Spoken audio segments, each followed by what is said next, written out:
A very good evening. This is your Prime Time News Bulletin. I'm Shane Silva. And I'm mtlo2308201001.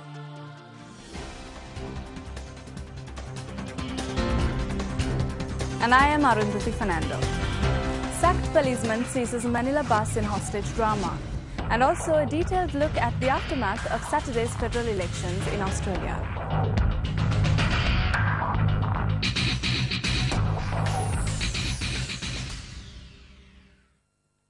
We will be joining Arundhati later on in the news, but before that, let's take a look at tonight's headlines. MP mtlo2308201001 Peruma released on bail. 23 nails embedded into a Sri Lankan housemaid employed in Saudi Arabia. Director General of Archaeology says there is no connection between recent renovation work at the Sigiriya Rock Fortress and the discoloration of its frescoes, while hostage taker in the Philippines shot dead by police. Now the story is in detail. The opposition leader, along with several UNP representatives, met with President Mahinda Rajapaksa this afternoon at Temple Trees. According to the President's media unit, a discussion was held on issues related to constitutional amendments. Representing the opposition, Sri Lanka Muslim Congress leader MP Rauf Hakim, UNP General Secretary MP Tissa Attanayake and MPs Joseph Michael Pereira and Lakshman Kiriyalla attended this meeting. The President's media unit added that Ministers Basil Rajapaksa, Professor G.L. Pierce and Susil Premajantha were also present at the meeting. On to a story that made the headlines tonight. Now, the Court of Appeal granted bail to United National Party Kalutara District parliamentarian mtlo2308201001 Peruma, who was placed under remand custody. A two-judge bench of the Court of Appeal issued this order after considering a petition filed by the parliamentarian's wife. He was enlarged on bail of 25,000 rupees. The State Counsel, who appeared on behalf of the Attorney General, did not object to granting bail. Parliamentarian Theura Peruma was placed under remand custody on suspicion of possessing illegal firearms and explosives. The bail application filed on the 2nd of July was rejected after an objection raised by the State Counsel. United National Party Deputy Leader Karu Jayasuriya met the Chief Prelate of the Mallada chapter, Most Venerable Tibetuave Sri Sumangala Thera this morning. The objective of the visit was to brief the Chief Prelate on the country's present situation. UNP Deputy Leader Karu Jayasuriya noted that he had briefed the Chief Prelate on the measures taken with regard to former Army Commander Sarath Fonseca, democracy and the right to bear independent views. The United National Party explained the current situation. The Chief Prelate regretted the matter concerning Sarath Fonseca and said he was greatly shocked by this incident. Over 10 newspaper editors have been murdered. There are no investigations as yet. The law is applied in two different ways. If we in the opposition do something, it's wrong. If someone in the government does it, it's correct. A police officer can't wear his uniform and perform his duties. There is political interference in everything. That is why we are shouting ourselves hoarse for the 17th Amendment to be implemented. Although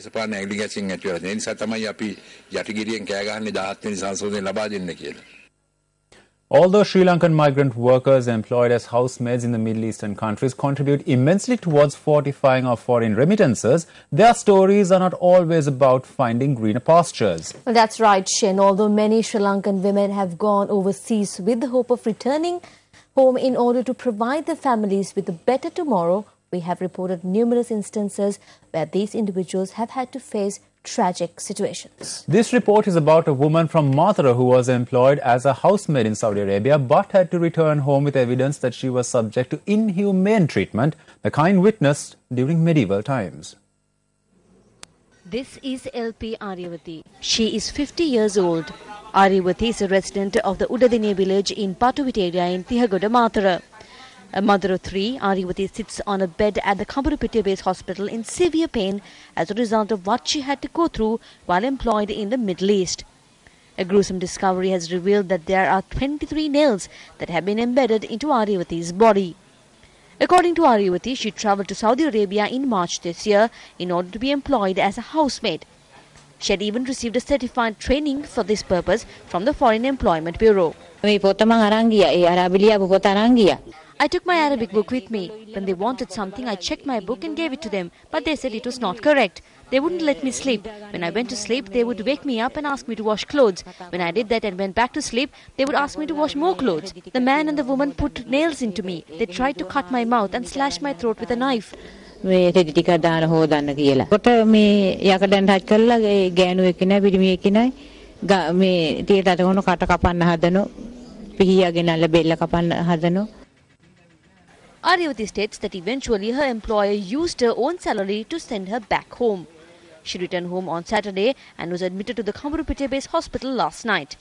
Nails have been embedded into Aryavati's hands, legs and other parts of her body.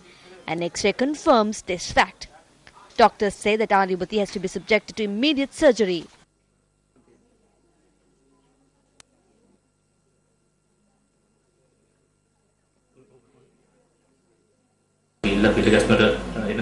She had only been given an injection for tetanus from a private medical clinic. She was admitted to this hospital without receiving proper treatment.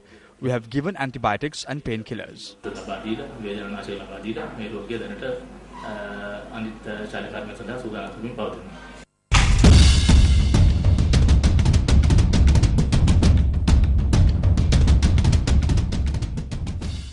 The 8th sitting of the Commission on Lessons Learnt and Reconciliation, appointed by the President, was held today.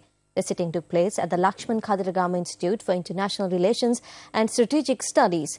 Professor Raju Vijay Singh expressed these views before the Commission today. Though it's essential to combat terrorism, any state must be sensitive to what might have made people turn to terrorism. What is important is that following the destruction of the LTT in Sri Lanka, although it is still trying to rear its head elsewhere, practical work should proceed apace.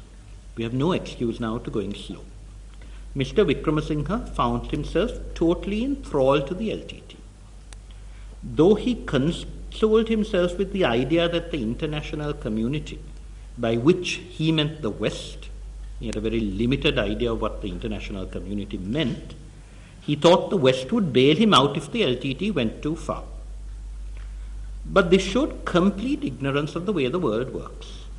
Similarly, I think the West would not have rescued us if the LTT had gone too far.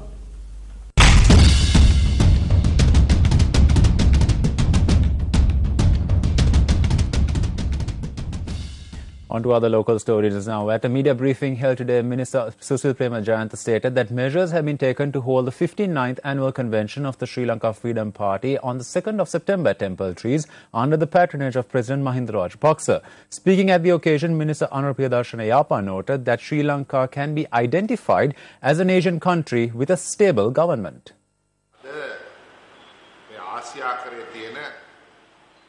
Apart from India, Sri Lanka can be identified as a country in the Asian region which has no internal conflict and is the only country where the door to development has been opened. There are internal conflicts in almost all other Asian countries and in smaller countries in the world. The minister further said that the government believes in an economic policy that connects the state and private sectors. What is important here is that we will not take away the key centers of our country away from the state sector. During the past 2 years, we have received a lot of direct foreign investment through this. The UNP does not understand this. It cannot be related. Therefore, they say we are keeping everything to ourselves. They learned their lesson by letting go. We have divided this and are balancing it.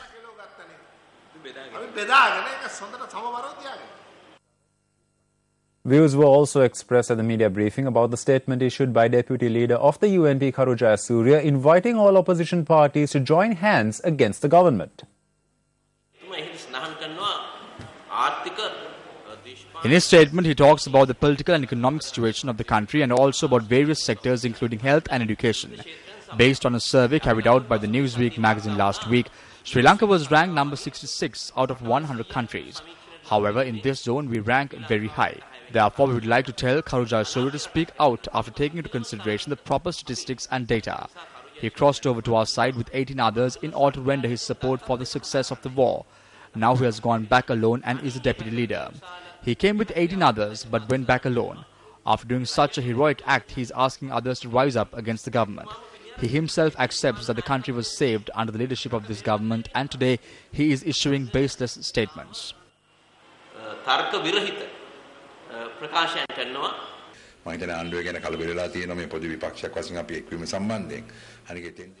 I think the government is worried about such a union.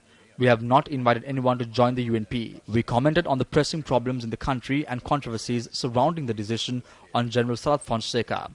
I supported the government for 23 months to put an end to terrorism. They have ridiculed that. I am not surprised about this. If they forgot the army commander who achieved victory, they can also forget the support we rendered. We did not intend on obtaining positions or titles. If they are ridiculing this, then we are saddened by it. පිළිගත්තා. නමුත් අද ඒක සමච්චලපත් කරන මම ඉතාමත්ම කනගාටු වෙනවා.